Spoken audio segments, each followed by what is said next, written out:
Hey, what's up, folks? Lifetime Longhorn Rod Babers here, joined by fellow Lifetime Longhorn CJ Vogel. Welcome back to On Texas Football, and welcome to our way too early season preview. And this time we're up into SEC play with Texas' first SEC opponent, the Mississippi State Bulldogs. Really interesting team here, CJ, because they had a head coaching change. They wanted to get back to offense. I mean, Mississippi State, they do have kind of a culture that reminds me of Texas Tech, when it's an offensively centric culture, pretty much. I mean, Dan Mullen, Joe Moorhead, Mike Leach, of course. And then, Zach Arnett comes in. He's a defensive guy, but that was more because, Mike Leach is just kind of, I think it was caught people by surprise, him passing away when he did, and so they needed a plan. I think he was just kind of the temporary solution, kind of a bridge gap for them. And then they went back to offense with Jeff Levy, who is now the head coach for them, former offensive coordinator at Oklahoma, former offensive coordinator at Ole Miss as well. So he's got a lot of SEC experience. They're getting back to offense, and Jeff Levy, I mean, his offense have averaged 513 yards per game over the last 6 seasons. Hell, Mississippi State's single season record, I believe, is also around 513 yards per game for their program. Jeff Levy's going to bring in offense, and he's got himself a quarterback that Longhorn fans are familiar with to help him get it done. Yeah, that's 100% it, Rod. I think if you're a Mississippi State fan checking in, first off, welcome on Texas football. But secondly, you should be very excited about what the future of Mississippi State football will be, right? Of course, we talked about it. Jeff Levy's going to, throw that thing. They're going to have that ball all over the field, down the field. That's kind of his MO, is going quick, throwing deep, and, of course, getting the ball out to playmakers in space. For Texas and Mississippi State, it's an interesting marriage, Rod, for me. Of course, it's the first SEC game for the Texas Longhorns in the conference, so I'm sure Texas fans will be up for that one, ready to pack DKR and really get after it as a true member of the SEC with the patch on their chest for the first time.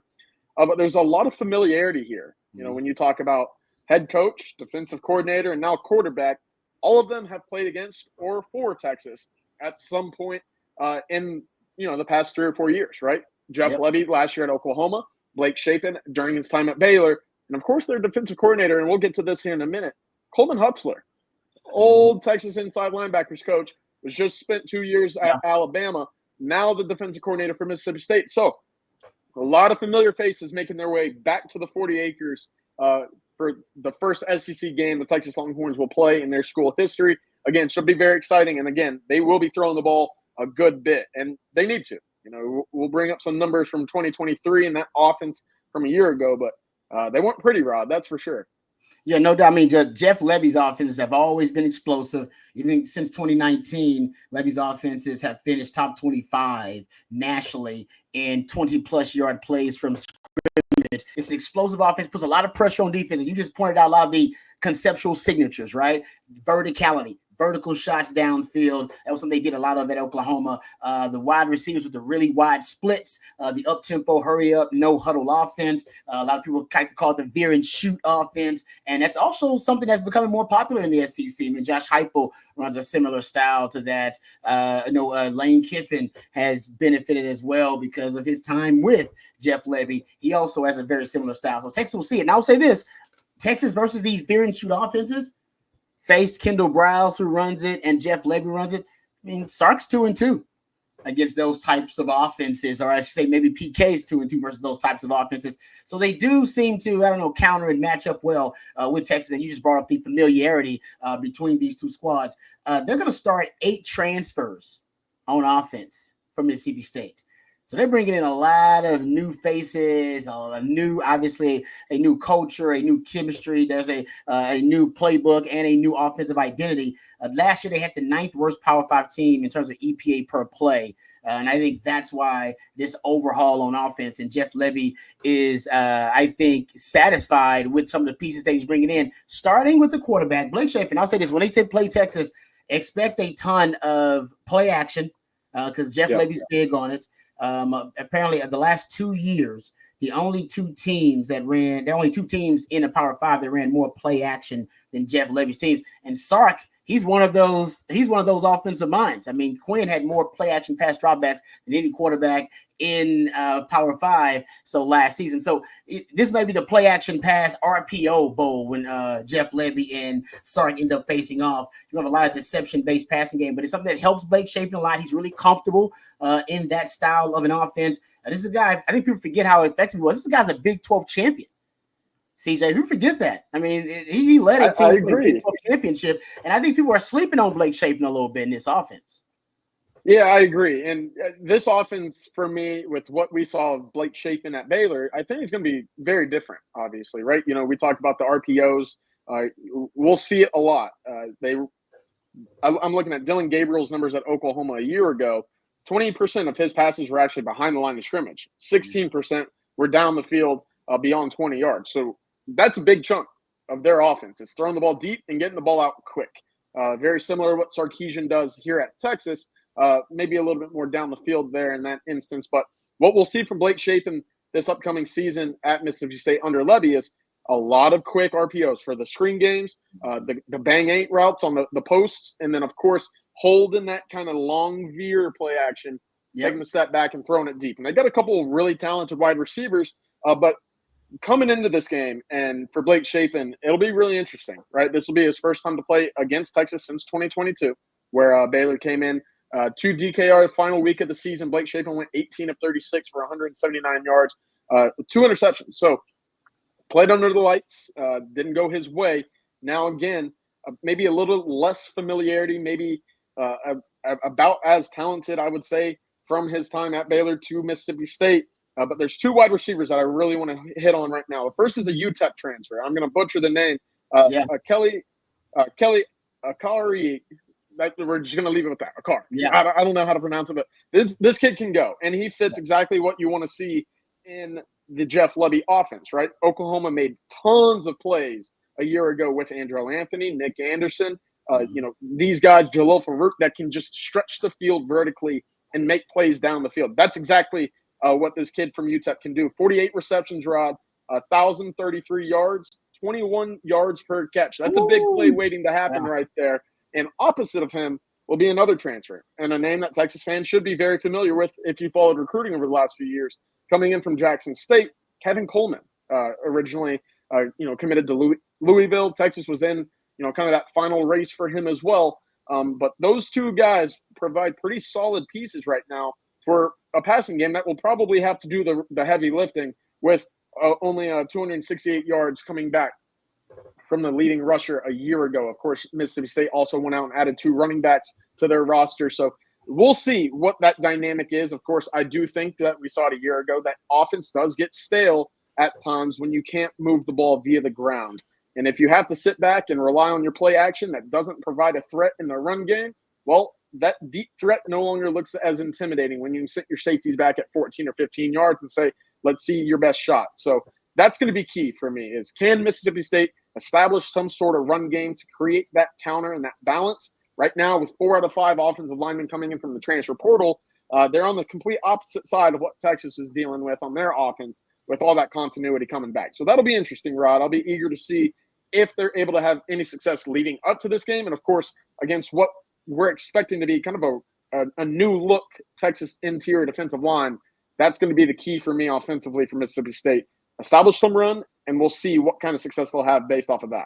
Yeah, we'll get into the offensive line because they also brought in a ton of transfer portal support on the offensive line. But you're right, the wide receiving core actually may end up being a strength for this team because this system has a way of uplifting the talent, right, and helping it overachieve within this system, especially guys like Kelly. I'm going to screw it up too, Akarai. I'm sure that he's going to be a big part of the offense. He's probably going to be their go-to guy. But remember, they also have a couple of veteran receivers they're bringing back.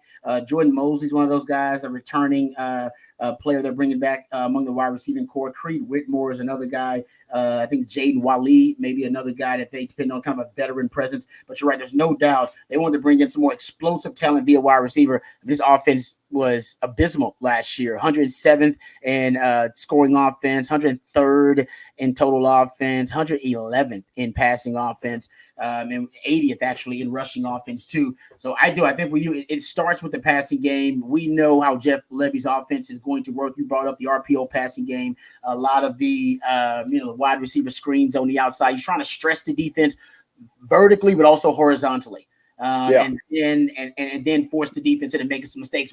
In addition to other stress factors, the hurry up, no huddle offense as well, the RPO game. So it's just a ton of stress the offense puts on defenses, and sooner or later you see that dam break. But getting back to the wide receivers, they also brought in some wide receivers via their recruiting class. They really like Braylon Stonka. Another one's JJ Harrell, Braylon Stonka Burnside, JJ Harrell, and Mario Craver, some other guys that apparently they're really high on. I think at least one of those guys is going to break through and also crack that wide receiving rotation for Jeff Lebby.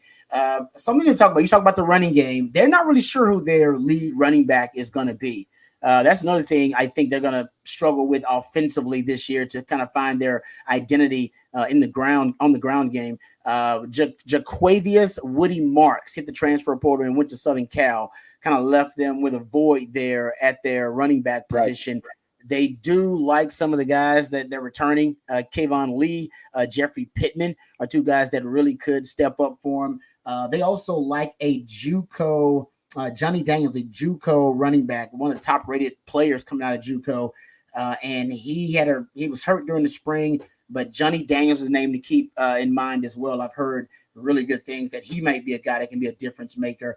They also got Devon Booth from Utah, I believe it was, a Utah State, a transfer there. So they got some pieces, and they're not necessarily really sure who's going to take the reins there as their lead back. Also, another guy to keep in mind is Rashad Amos. Levy also got him in the spring portal window. They opened April 15th, got 1,000 yards last season after spending 3 seasons at South Carolina. So they got a lot of different guys. They couldn't just moneyball that running back position, period. But that's going to be a big question mark. Can the running game also, I think the passing game actually is going to be pretty good as long as Blake Shapen stays healthy. But can the running game find someone who can really kind of separate in that group and become the lead back? Or are they going to be a running back by committee?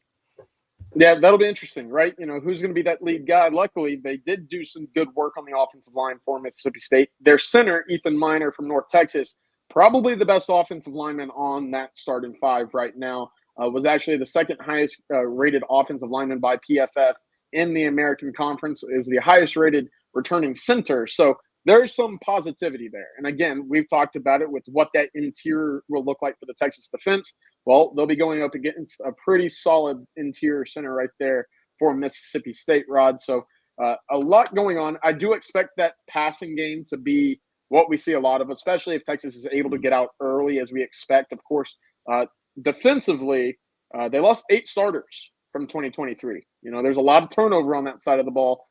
Obviously, they're bringing in, I believe, 4 transfers for what is expected to be the 2024 starting 11. That's what it's looking like right now. But a lot of new faces in larger roles in 2023 for a defense that already wasn't, anything more than middle of the road by SEC standards. So that'll be interesting. The one guy I want to circle on the defensive side of the ball, Rod, is Corey Ellington, 6'3", 210-pound safety. This is a guy that will run the alley, and we saw it all the time a year ago. We call him the alley cat, right, Rod? That Jalen Catalon role that we only saw about for 2 or 3 games in 2023 for Texas, but that quick twitch, let me get down the field and trigger. That's exactly what Ellington does. He's a tremendous against the run, but he can also sit back there and play the pass as well. He's a true dual threat safety that I think Texas will have to hone in on at some point in their game planning. Right now, that's the one guy that really stands out to me. But it'll be interesting to see what kind of, tricks and kind of intriguing little game plans that Coleman Hutzler has up his sleeve, of course, having been on staff in 2020, departing with that old regime as well, and now returning to Texas for the first time. Yeah, defense is going to be a bit of a mystery. They do bring in a linebacker who I think is going to be a walk-in starter for them, South Carolina linebacker Steve Blanton. He might end up being their leading tackler. They lost a lot. I mean, they lost Nathaniel Watson and Jet Johnson were basically arguably the 2 best players on that defensive front from last year, first and second, respectively, in the SEC in tackles each of the last 2 years. So those guys can go. They were some ballers. They also accounted for 16 of the team's 27 sacks. And those guys are now headed to the NFL. So they got to replace They're playmakers in the front seven. They also lost Nathan Pickering, who was a good player for them. Jaden Crumley, also another good player on the defensive front. So they really don't know who their pass rushers or their impact players are going to be, or they're guys who are going to wreak havoc on the defensive front. They're not really sure what those guys are going to be. They got some unproven commodities. The Russell brothers, they got DeMonte Russell and Dunterry Russell. Those are two guys expected to provide some pressure. Ty Cooper is a linebacker, another guy to provide some pressure. Watch out for a community college linebacker who came in, and he was available during the spring, and a lot of folks were buzzing about this young man during spring ball. Braden Jennings. He could be another player for them on the front, potentially on the edge that could provide some pressure for them too. But yeah, they got a lot of voids to fill, if you will, in that defensive front, and also in the secondary. I mean, they lost DeCamerion Richardson, Marcus Banks. They also lost Sean Preston Jr. All those guys were starters in the secondary. I'm with you. I like Corey Ellington, really good player, safety, long, rangy, 6'3", 200, had double-digit tackles in the Egg Bowl, had 7 starts from last year. Really good player, actually underrated as a pass rusher too when they blitzed him. Only had 6 pass rush snaps last year, but had a sack and 2 pressures. So he's a really good player for them. They expect him to be a leader in that secondary. They also got some young guys that need to step up for them in the secondary. Kelly Jones, another name I heard, long cornerback. Second-year player. Isaac Smith is a safety that's expected to step up this year. Trevion Williams, a D lineman that I heard really good things about, that this is a guy that may be ready for a breakout season. So they got a lot of guys who are unproven commodities. They're hoping to have breakout campaigns or step up this year on defense, but not a lot of proven commodities. And their pass rush wasn't great last year, and they lost the guys who actually were the impact players in terms of their pass rushers last season. So there's a lot, I think, that a lot of questions they're going to have to answer on the defense side of the ball. That is not the situation you want to be in going up against Texas with a veteran D-line and a multiple-year starting quarterback coming back. Yeah, the one thing that's going to be really interesting for me with Mississippi State is how many times Texas will be able to get to the red zone. You know, that's been a big topic this offseason offensively is, will Texas be able to punch in when they're close to the end zone? You know, it was a big issue. It hampered them a whole lot in 2023. Mississippi State in 2023 actually did a really good job at preventing opposing teams to getting to the red zone. They were 40th in the country, allowing just over 3 trips per game to, the red zone. They did a great job defending their territory, their end of the field, basically. The issue is when those schools made it to the red zone, Rod, they basically walked into the end zone. They ranked 121st in red zone defense with 91.4% of those trips resulting in points. And, of course, the touchdown mark is much higher as well than the field goals. So teams are scoring a lot of points whenever they would get into the red zone. The issue is between the 20s, they're actually pretty solid. If Coleman Hutzer is able to prevent Texas from getting to the red zone, I think that they'll be able to keep this game close for a little bit. At the end of the day, Rod, I think this is another one of those stories.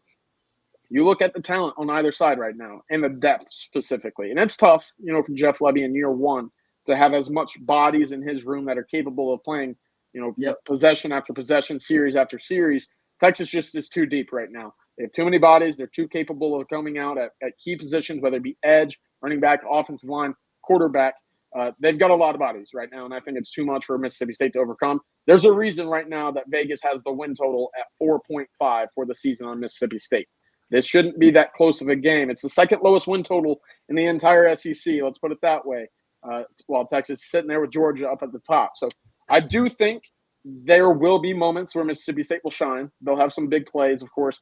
They have too talented of wide receivers to not, in my eyes. Mm-hmm. But will they be able to do it consistently, especially with the running game that is a big question mark right now? I lean no. And for that reason, I think Texas, if we had to put it on a prediction card right now, I'm looking at a 3-4 score game, maybe a 25-point margin of victory to start out the SEC play for the Texas Longhorns. Yeah, no, I agree with you. I think they're going to surprise somebody next year. I just don't know who it's going to be. Could be at the beginning of the year. Could be, late in the year. Because I do think they have some – if Blake Shapen stays healthy, I do think he's really underrated. I'll give you a Blake Shapen stat. Pro Football Focus in 2021 and 22. This is a guy that's a Big 12 champion, all right, at the quarterback position. His passing grade on 10-plus yard throws, 94.2. in those 2 years, 2021 and 2022. That was tied with Bo Nix and Stetson Bennett for the top 10 mark in the Power 5. That number dropped in 2023 to 76 grade on 10-plus yard throws. Most people think because of injury. If, man, you can put him in this system and he's comfortable in it, make it as Blake Shapen friendly as possible. I mean, keep in mind the offensive line, it's a makeshift offensive line, but they're bringing in some guys who have played elsewhere. You brought up Ethan Minor, the center from North Texas. They also brought in McKalen Pounders. He's from Memphis, but originally I think he was from Mississippi. They brought in Jacoby, I believe Jackson is his name, from Texas Tech. Yeah, yep. He's 6'6", 320. They also brought in a guard, interior offensive lineman Martinez, who had 4 years experience at LSU, at least played in the SEC. Their right tackle, projected right tackle starter, is a grown man. Leon Bell, 6'8", somewhere around 325. I mean, if the offensive line gels and Blake Shapen stays healthy, I do think that could be a problem. Will they gel by the time Texas plays them? Probably not. That's asking a lot with the new system, mostly all new pieces on the offensive line, new quarterback, new everything. That's asking a lot. But I do think later on in the season, if Shapen stays healthy, that offensive line gels, that offense actually could end up being pretty impressive by the end of the year. Now, I'm not saying they're going to make a bowl game or anything like that, but I do think they might surprise somebody. They might come up and try to surprise a team at the end of the year if all those things come out. There's a lot of if, buts, candies, and nuts. What's going to be interesting to me is that game right before Texas. It'll be Florida for Mississippi State, right? Yeah. They start out Eastern Kentucky. They go to Arizona State, Toledo at home, and then they got to play Florida again at home. So that'll be, while Texas is walking into the SEC for its first game, this will be Mississippi State's second. You'll get a great look at film. Of course, Texas will have great looks at film. Of course, with the Michigan game, you might not see as much with UL Monroe and UTSA after that. Of course, Arizona State and Florida are going to be two games that Mississippi State will have to throw out quality film for the Texas Longhorns to scout.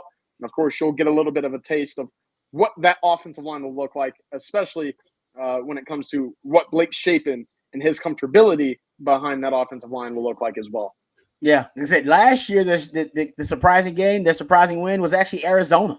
Remember they surprised Arizona last year and beat them in overtime? How the hell did that happen? Arizona was a top 10 team by the end of the year. Arizona's a damn good team. How the hell did that Mississippi State team beat Arizona? I'm just saying, crazy things can happen. And I think they're going to have one of those next year. It will not be Texas. I assure you that. Texas will take care of business against Mississippi State. All right, there you go. That's our Mississippi State breakdown here for our way too early Texas football preview for the 2024 season. We'll be back next week to talk about Texas' next opponent. So you want to join me and my man CJ Vogel. Thank you guys for joining us for the On Texas Football family. For CJ and for myself, until next time, hook 'em horns.